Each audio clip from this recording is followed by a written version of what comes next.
What if I told you that almost everything you think you know about David and Goliath is wrong? That this isn't really an underdog story at all, but something far more shocking and fascinating. Grab your coffee, because we're about to dive deep into one of the most misunderstood stories in the entire Bible, and I promise you'll never see David the same way again. Picture this scene with me. It's around 1025 BC, and we're standing in the Valley of Elah, about 15 miles southwest of Jerusalem. The air is thick with tension, dust, and the smell of two armies who've been camping here for weeks. On one side, you've got the Philistines. These aren't just any enemies, they're the ancient world's equivalent of a technological superpower. They've got iron weapons when most people are still using bronze. On the other side, the Israelites, led by King Saul, who's probably having one of the worst months of his entire life. Now here's the first thing most people get wrong about this story. When we hear about Goliath, we picture some kind of mythical giant, right? But let's get specific about what the Bible actually tells us. 1 Samuel chapter 17 says Goliath was 6 cubits and a span tall. That's about 9 feet and 9 inches. His armor weighed 125 pounds. That's like wearing a full-grown person as a coat. His spear tip alone weighed 15 pounds. This isn't folklore, friends. This is a detailed military report of a real warrior who was genuinely terrifying. But here's what's fascinating. Goliath wasn't just big, he was smart. For 40 days, morning and evening, he comes out and issues this challenge. Not just come fight me, but specifically, choose a man for yourselves and let him come down to me. He's calling for single combat, which was a recognized way to settle disputes between armies without massive bloodshed. Winner takes all. The losing side becomes servants. This giant understood psychological warfare. Now let's talk about what was happening in that Israelite camp, because this is where the story gets really human. King Saul is 6 feet tall himself, head and shoulders above everyone else, the Bible tells us earlier. He's the natural choice to fight Goliath, but Saul is paralyzed with fear. And you know what? I don't blame him. Every single soldier in that army, these battle-hardened warriors, they're all looking at their sandals when Goliath calls out his daily challenge. Enter David. But here's the second thing we get wrong. David isn't this little shepherd boy we often picture. The Hebrew word used to describe him, nar, can mean anything from a child to a young man up to 30 years old. And think about this logically.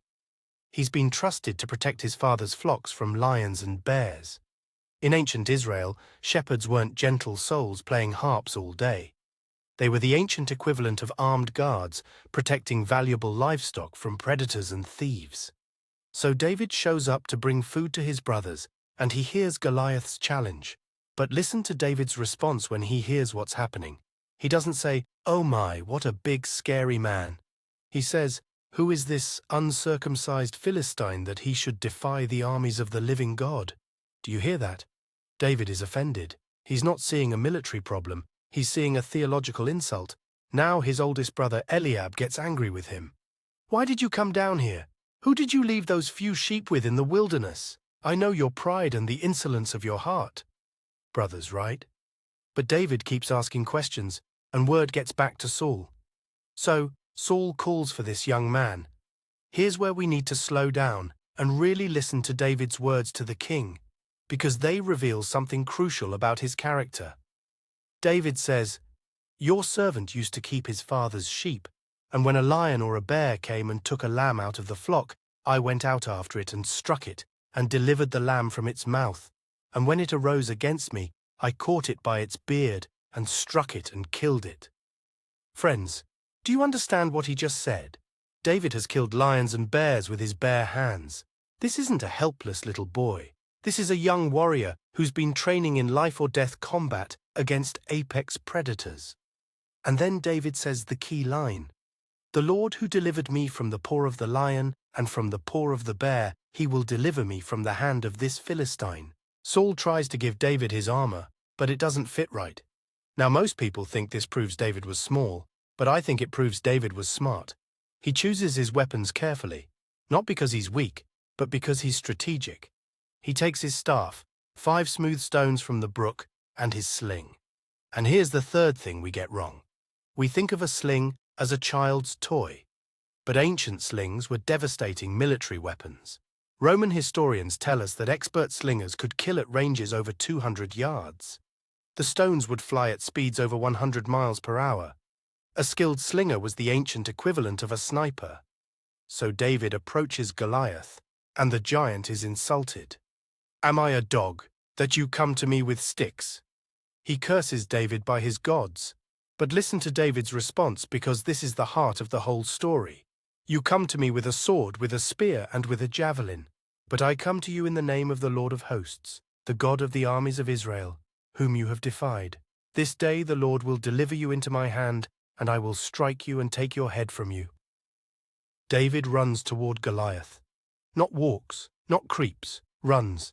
He puts his hand in his bag, takes out a stone, slings it, and strikes the Philistine in his forehead.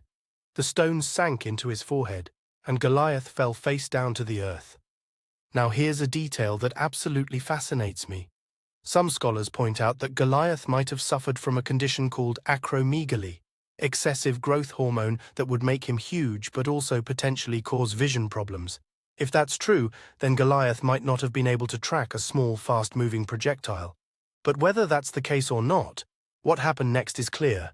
David runs over, takes Goliath's own sword, and cuts off his head.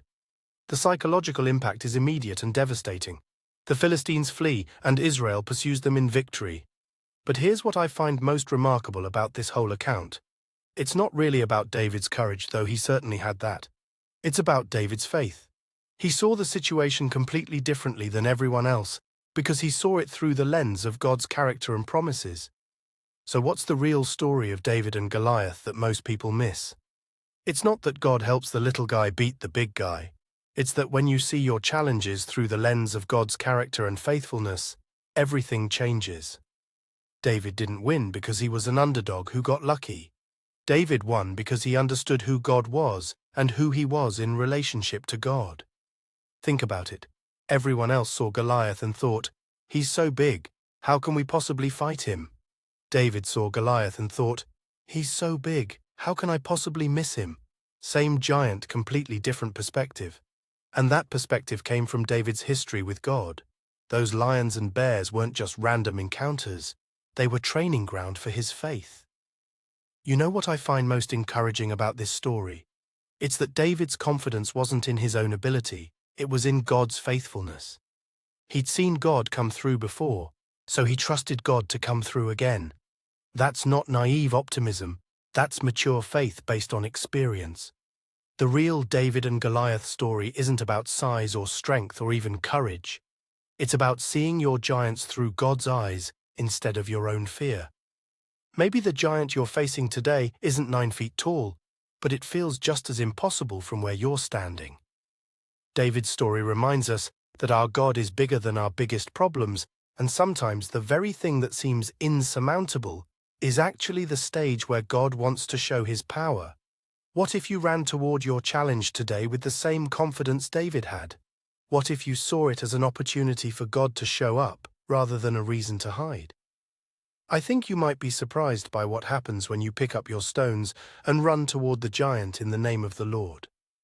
If this deep dive into David's real story has given you a new perspective, I'd love to hear about it in the comments, and consider subscribing for more biblical insights that will change how you see these ancient stories.